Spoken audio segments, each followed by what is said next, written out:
You probably don't know what Repentino is, but I'm here to tell you all about it. Repentino is ASF's literary magazine. It contains creative works that were submitted by people all over the world.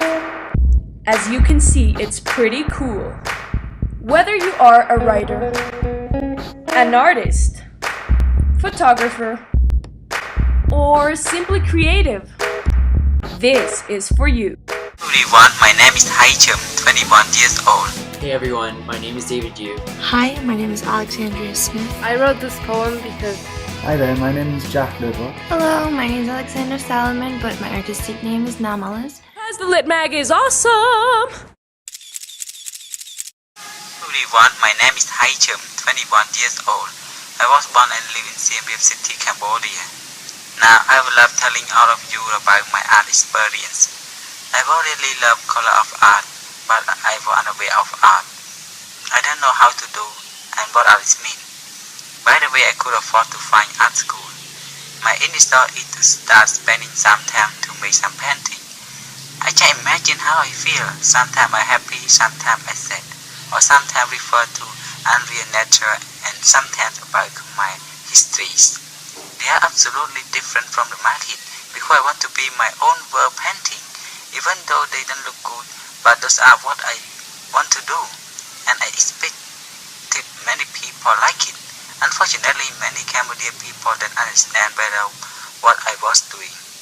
They don't accept what my artwork meaning, and some people don't think so that look like my real art, so it was not recognized as valuable painting and discriminated at the time.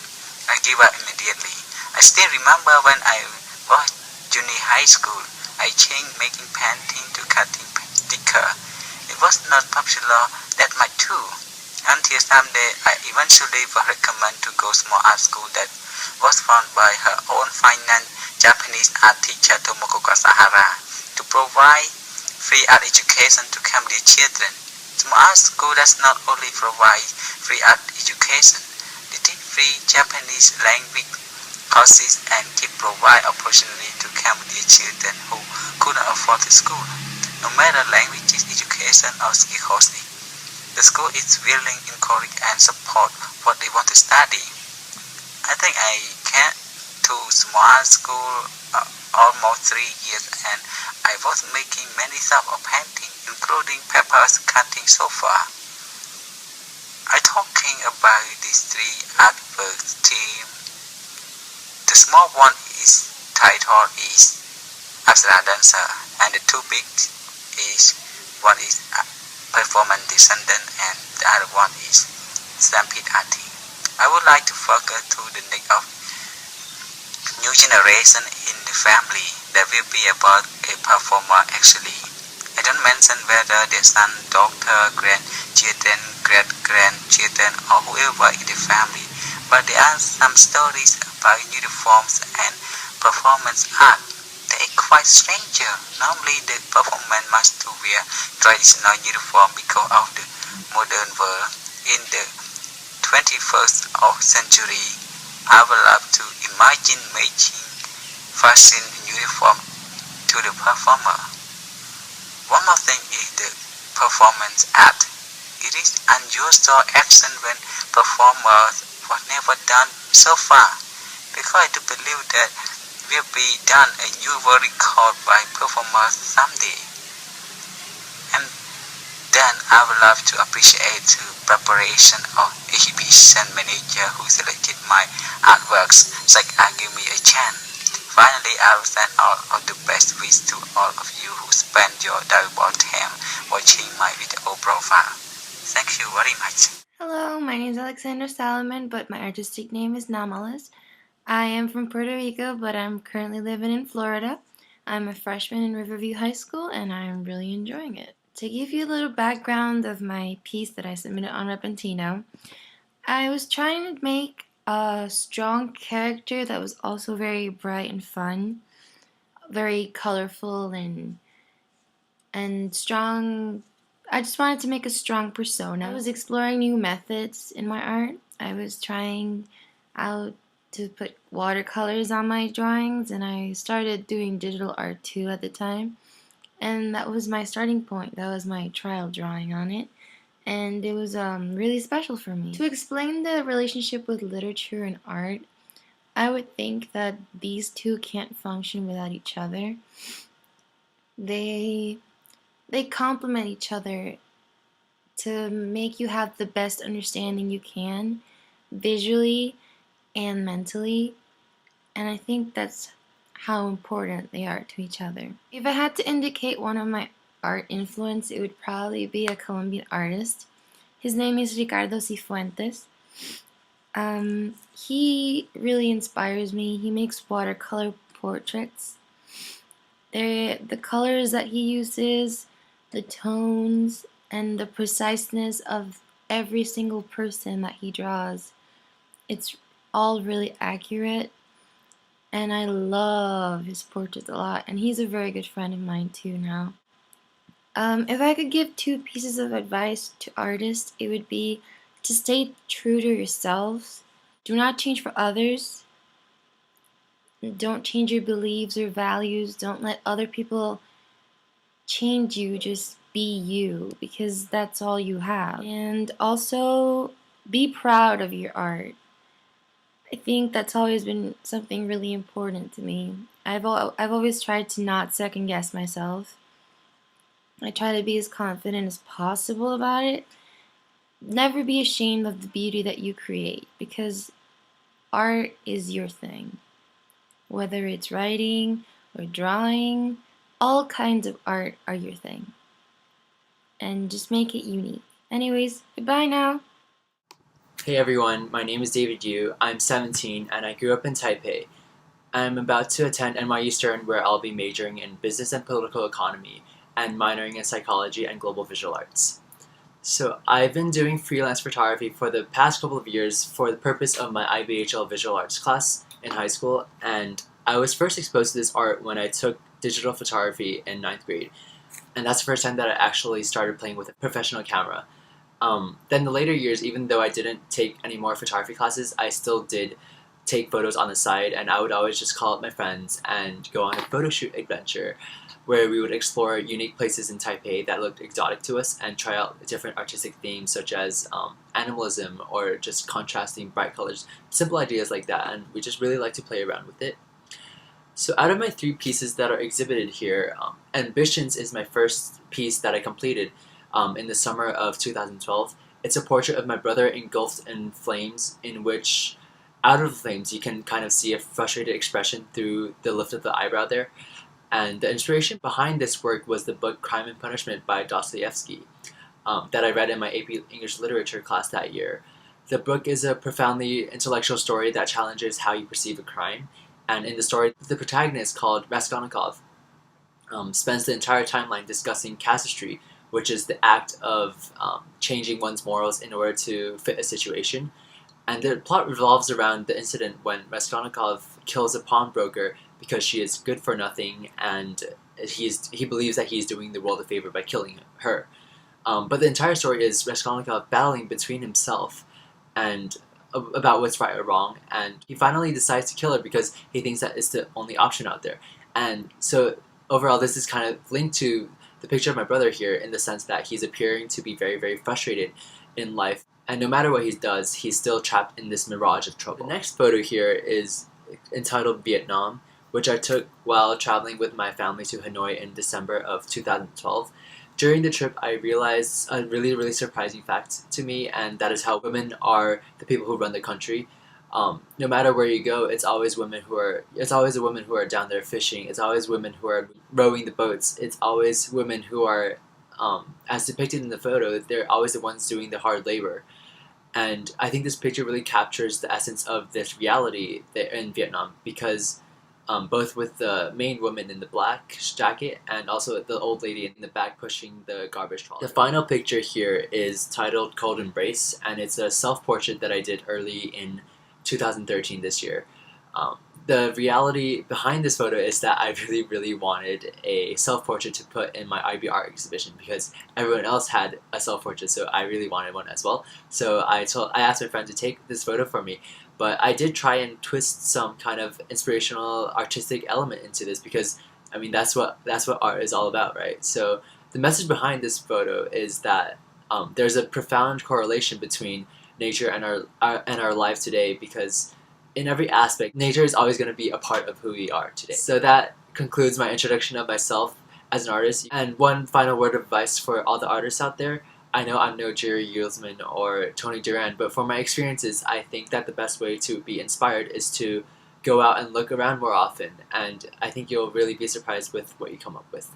Thank you. Well, I wrote this poem because I think that there's always an experience or a person or a situation that marked us negatively, and that pain we felt is still within us, even though we don't feel it anymore. It became a scar, and I compare it to a monster that is haunting this person in a mental hospital because other people don't see everything she's been through and what that scar is doing to her. So I mean, all I have to say is if you have that scar, just accept it, accept your monsters, and keep going. Hi, my name is Alexandria Smith. I'm one of the contributors to Repentino magazine, and I'm a junior college student. I go to a small Catholic university in northeastern Pennsylvania called Misericordia, and my focus is in mass communications, but I hope to graduate with a degree in journalism. And from there, I'd really like to work in music journalism, or travel journalism.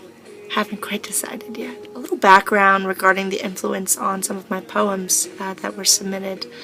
The first one was Frostlight, and the second one was called Deadeye. Both poems actually dealt with the same subject, and myself trying to deal with it and deal with the emotions that would arise over about a year-long period. So it was over the ending of a relationship that I had sometimes valued more than myself. And being young and being in college, you don't quite realize just how much certain things seem to overtake your mind and overtake your life. I was very much consumed in this relationship, so when it ended, you can imagine the kinds of feelings that I must have felt when you read these poems. However, the first one, Frostlight, specifically dealt with this idea that, when you really love someone and they leave and you really feel that this person was kind of meant to be with you, you struggle with the idea, well, if this person couldn't love me, could anyone? Is that even possible? Is it even possible for someone to feel that same way about you again? The second piece, Deadeye, definitely a lot more aggressive, specifically dealt with the mixture of anger that I felt at the ending of that relationship, as if it's so easy to walk away from someone, as if it's so easy to say, I don't want to do this anymore. You do what you will for the rest of the time that you have, thinking like, oh great, I spent all this time with you and I felt so much for you, and you kind of walked out and didn't deal with my feelings with that. As far as the brief look between the connection between art and literature, definitely a very strong connection, especially with the literary tools that can be used when writing. They don't call it imagery for nothing. You can paint a picture as easily with words as you can with paint or other artistic means. Sure, it doesn't necessarily reflect in color or texture or style, but writing definitely takes on a life of its own. Your word choices is very important, and depending on what word you choose, can affect the way that your piece is perceived or the way that it impacts. So definitely there's a very strong connection between art and literature, just because the emotional resonance and the time that's often put into it. You know what I mean? It's regardless of what medium you choose to express yourself, the underlying importance is with that expression. And art and literature do the same. And if I had 3 pieces of advice to give up to artists to succeed despite of their art study, that would definitely be open to the kinds of experiences that you can have in your life, because a lot of the things that I've written about or that I've done, I've come in contact with different people and they showed me a lot of different perspectives. Also, don't be afraid of what you feel, because if you're afraid of what you're feeling, you're not able to truly grasp it and express it in a way that is both, articulate and sound. It's more true when you're able to embrace what you feel and put it down. And the third, I guess the third aspect would be, don't be afraid to live your life. Don't be afraid to do all the things that you've wanted and all the things that you've maybe never considered before. Because from experience comes good writing and good art.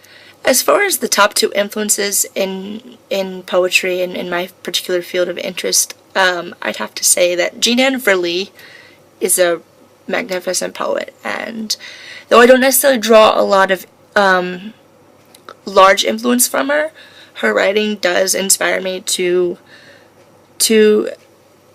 not only be articulate, but be articulate in a way that is easily understood.